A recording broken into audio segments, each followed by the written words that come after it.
ಆಕೆಯ ದೇಹದಲ್ಲಿ 150ಕ್ಕೂ ಹೆಚ್ಚು ml ನಷ್ಟು ವೀರ್ಯ ಕಲೆಕ್ಟ್ ಆಗುತ್ತೆ ಅಂದ್ರೆ ಎಷ್ಟು ಜನ ಆಕೆಯನ್ನ ಅತ್ಯಾಚಾರ ಮಾಡಿರ್ಬೇಕು ಎಂಬುದನ್ನು ಊಹಿಸಿ.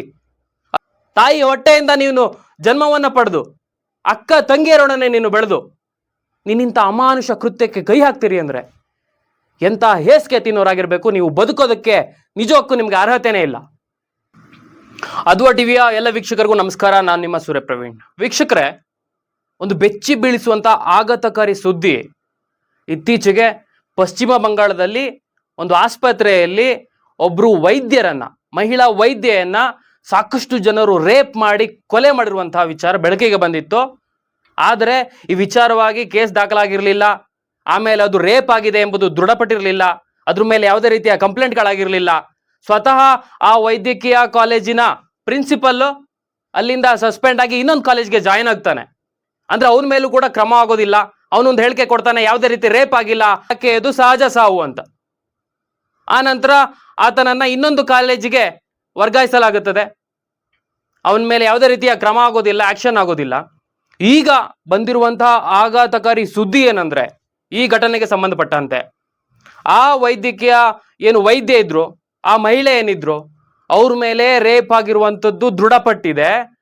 ಅದು ಒಬ್ಬರಿಬ್ರು ಮಾಡಿರುವಂಥದ್ದಲ್ಲ, ಸುಮಾರು 8 ರಿಂದ 10 ಜನ ಆಕೆಯ ಮೇಲೆ ಅಮಾನುಷವಾಗಿ ಅತ್ಯಾಚಾರವನ್ನ ಮಾಡಿ ಕೊಲೆ ಮಾಡಿದ್ದಾರೆ ಎಂಬ ವಿಚಾರ ಬೆಳಕಿಗೆ ಬಂದಿದೆ. ವೈದ್ಯಕೀಯ ವರದಿಗಳ ಮೂಲಕ ಆಕೆಯ ದೇಹದಲ್ಲಿ 150 ml ನಷ್ಟು ವೀರ್ಯಾಣು ಸಿಕ್ಕಿದೆ. ಒಬ್ಬ ಪುರುಷನಿಂದ ಕೇವಲ ಒಂದು ಬಾರಿಗೆ 15 ml ನಷ್ಟು ವೀರ್ಯ ಮಾತ್ರ ಆಚೆ ಬರುತ್ತೆ ಅವನ ದೇಹದಿಂದ.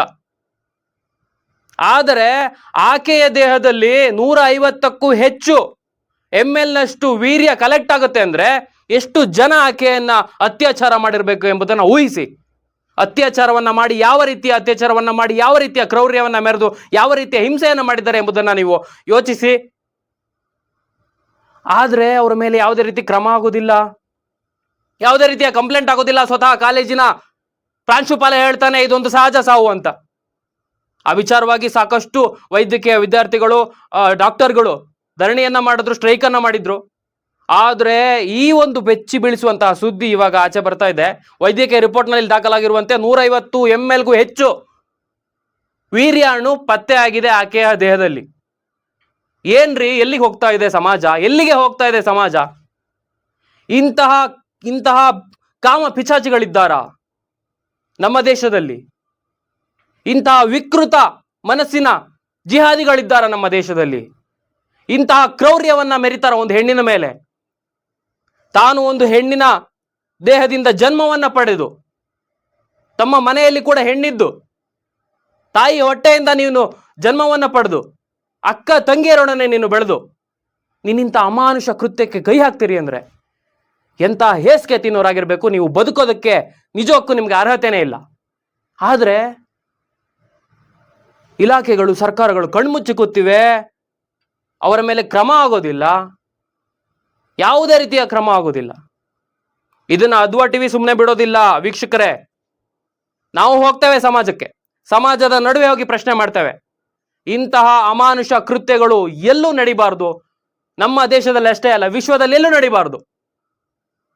ಪ್ರತಿನಿತ್ಯ ದೇಶದ ಬೇರೆ ಬೇರೆ ನಾನಾ ರಾಜ್ಯಗಳಲ್ಲಿ, ಬೇರೆ ಬೇರೆ ಜಿಲ್ಲೆಗಳಲ್ಲಿ, ಬೇರೆ ಬೇರೆ ತಾಲೂಕುಗಳಲ್ಲಿ, ಬೇರೆ ಬೇರೆ ಊರುಗಳಲ್ಲಿ ಹೆಣ್ಣು ಮಕ್ಕಳ ಅತ್ಯಾಚಾರ ನಡೀತಾ ಇದೆ. ಅತ್ಯಾಚಾರ ಅಮಾನುಷವಾಗಿ ನಡೆದು ಕೊಲೆ ನಡೀತಾ ಇದೆ. ಯಾರು ಹೇಳೋರಿಲ್ಲ, ಕೇಳೋರಿಲ್ಲ. ಕಾಣೆ ಆಗ್ತಿದ್ದಾರೆ, ಹೆಣ್ಮಕ್ಳು ಕಾಣೆ ಆಗ್ತಿದ್ದಾರೆ, ಯಾರು ಪ್ರಶ್ನೆ ಮಾಡೋರಿಲ್ಲ. ಏನಾಗ್ತಾ ಇದೆ? ನಾಳೆ ನಿಮ್ಮ ಮನೆಯಲ್ಲೂ ಇಂಥ ಘಟನೆಗಳು ನಡೀತವೆ. ಅವಾಗ್ಲೂ ನೀವು ಕಣ್ಮುಚ್ಚಿ ಕುಳಿತರೆ, ಬಾಯಿ ಮುಚ್ಚಿ ಕುತ್ಕೊಂಡ್ರೆ ನಮ್ಗೆ ಯಾಕೆ ಅಂತ ಬಹಳ ಕಷ್ಟ ಆಗುತ್ತೆ. ದಯವಿಟ್ಟು ಇದರ ವಿರುದ್ಧ ಧ್ವನಿ ಎತ್ತಿ, ನಿಮ್ಮೊಂದಿಗೆ ನಾವಿದ್ದೇವೆ ಅಂತ ಹೇಳ್ತೀನಿ. ಇದರ ವಿರುದ್ಧ ಧ್ವನಿ ಎತ್ತಿ, ಇಂತಹ ಘಟನೆಗಳ ವಿರುದ್ಧ ಧ್ವನಿ ಎತ್ತಿ. ಯಾವ ಹೆಣ್ಣಿಗೂ ಕೂಡ ಅನ್ಯಾಯ ಆಗಬಾರ್ದು ನಮ್ಮ ದೇಶದಲ್ಲಿ, ನಮ್ಮ ರಾಜ್ಯದಲ್ಲಿ ಯಾವ ಹೆಣ್ಣಿಗೂ ಅನ್ಯಾಯ ಆಗಬಾರ್ದು, ನಮ್ಮ ಊರುಗಳಲ್ಲಿ ಯಾವ ಹೆಣ್ಣಿಗೂ ಅನ್ಯಾಯ ಆಗಬಾರ್ದು. ಇಂಥ ಅಮಾನುಷ ಕೃತ್ಯಗಳು ಮತ್ತೆ ಮರುಕಳಿಸಬಾರ್ದು. ಅದ್ವಾ ಟಿವಿಯ ನಂಬರ್ ಅನ್ನು ನಾವು ನಿಮಗೆ ಕೊಡ್ತೇವೆ ವಿಡಿಯೋದ ಜೊತೆಗೆ. ನೀವು ನಿಮ್ಮಲ್ಲಿ ಇಂತಹ ಘಟನೆಗಳನ್ನು ವಿರೋಧಿಸುವ ಧೈರ್ಯವಿದ್ರೆ, ನಿಮಗೆ ಇಂತಹ ಘಟನೆಗಳನ್ನು ನೀವು ವಿರೋಧಿಸಬೇಕು, ನಾನು ಇದ್ರ ಬಗ್ಗೆ ಮಾತಾಡಬೇಕು ಅಂತ ಯೋಚನೆ ಇದ್ರೆ ಆ ನಂಬರಿಗೆ ನೀವು ಕರೆ ಮಾಡ್ಬೋದು. ಬೆಂಗಳೂರಿನಲ್ಲಿ ನೀವಿದ್ರೆ ನಾವೇ ನಿಮ್ಮ ಬಳಿಗೆ ಬಂದು ನಿಮ್ಮ ಮಾತುಗಳನ್ನ ಕೇಳ್ತೇವೆ, ಆಲಿಸ್ತೇವೆ. ಅದನ್ನ ಸಮಾಜಕ್ಕೆ ತಲುಪಿಸ್ತೇವೆ. ಬೇರೆ ಬೇರೆ ಊರುಗಳಲ್ಲಿದ್ದರೆ ನೀವೇ ವಿಡಿಯೋವನ್ನು ಮಾಡಿ ನಮಗೆ ಕಳಿಸ್ಬೋದು, ಆ ನಂಬರ್ಗೆ ಕಳಿಸ್ಬೋದು, ನಾವು ಅದನ್ನು ಸಮಾಜಕ್ಕೆ ತಲುಪಿಸ್ತೇವೆ. ಅಂತ ಒಂದು ಕೆಲಸವನ್ನು, ಅಂಥ ಒಂದು ಅಭಿಯಾನವನ್ನು ಎಲ್ಲರೂ ಮಾಡಬೇಕಾಗಿದೆ. ಅದರ ಅವಶ್ಯಕತೆ ಇದೆ. ಆದರೆ ಕೆಲವು ಗಂಜಿ ಗಿರಾಕಿಗಳು, ಸೆಲೆಬ್ರಿಟಿಗಳು ಇಂಥ ವಿಚಾರವಾಗಿ ಮಾತಾಡೋದೇ ಇಲ್ಲ. ದೇಶದಲ್ಲಿ ಬೇರೆ ಏನಾದರೂ ಘಟನೆಗಳು ನಡೆದಾಗ, ರಾಜಕೀಯದ ವಿಚಾರಗಳು ನಡೆದಾಗ, ಅಥವಾ ಪ್ರಪಂಚದ ಯಾವುದೋ ಮೂಲೆಯಲ್ಲಿ ಭಯೋತ್ಪಾದಕರ ಮಾರಣವಾದಾಗ, ಭಯೋತ್ಪಾದಕರು ಸತ್ತಾಗ ಅದನ್ನ ಸಂತಾಪ ಸೂಚಿಸ್ತಾರೆ, ಕ್ಯಾಂಡಲ್ ಇಟ್ಕೊಂಡು ನಿಂತ್ಕೋತಾರೆ, ಬೀದಿಗಳಲ್ಲಿ ನಿಂತ್ಕೋತಾರೆ, ಹೋರಾಟವನ್ನ ಮಾಡ್ತಾರೆ. ಆದರೆ ಒಂದು ಹೆಣ್ಣಿಗೆ 10-12 ಜನ ಅಮಾನುಷವಾಗಿ ಆಕೆಯನ್ನ ಅತ್ಯಾಚಾರ ಮಾಡಿ ಕೊಲೆ ಮಾಡಿದ್ರು ಕೂಡ ಒಬ್ರು ಧ್ವನಿ ಎತ್ತೋದಿಲ್ಲ, ಇದ್ರ ಬಗ್ಗೆ ಮಾತಾಡೋದಿಲ್ಲ. ಅಂದ್ರೆ ಈ ಸಮಾಜ ಯಾವ ಸ್ಥಿತಿಯನ್ನ ತಲುಪಿದೆ, ಯಾವ ಸ್ಥಿತಿಯನ್ನ ತಲುಪಿದೆ? ನಿಮ್ಮನ್ನ ನೀವು ಪ್ರಶ್ನೆ ಮಾಡ್ಕೋಬೇಕು. ಅದ್ವಾ ಟಿವಿಯ ಮೂಲಕ ಒಂದು ಮಾತನ್ನ ಕೊಡ್ತಾ ಇದ್ದೇವೆ. ನಿಮಗೆ ಇಂಥ ಘಟನೆಗಳನ್ನು ವಿರೋಧಿಸುವ ಧೈರ್ಯವಿದ್ರೆ, ಅಥವಾ ಇಂಥ ಘಟನೆಗಳ ಬಗ್ಗೆ ಮಾತಾಡುವಂತಹ ಇಚ್ಛೆ ಇದ್ರೆ, ಆ ನಂಬರ್ಗೆ ನೀವು ಕರೆ ಮಾಡಿ ನಿಮ್ಮ ಅಭಿಪ್ರಾಯಗಳನ್ನ, ನಿಮ್ಮ ಅನಿಸಿಕೆಗಳನ್ನ ಹಂಚಿಕೊಳ್ಳಿ. ಇದಕ್ಕೆ ಯಾವ ರೀತಿಯ ಕ್ರಮ ಆಗಬೇಕು ಎಂಬುದನ್ನ ನೀವು ಸಮಾಜಕ್ಕೆ ಅರ್ಪಿಸಿ ಅಂತ ಹೇಳುವುದರ ಮೂಲಕ ಈ ವಿಡಿಯೋವನ್ನ ಮುಗಿಸ್ತಾ ಇದ್ದೇನೆ. ನಮಸ್ಕಾರ.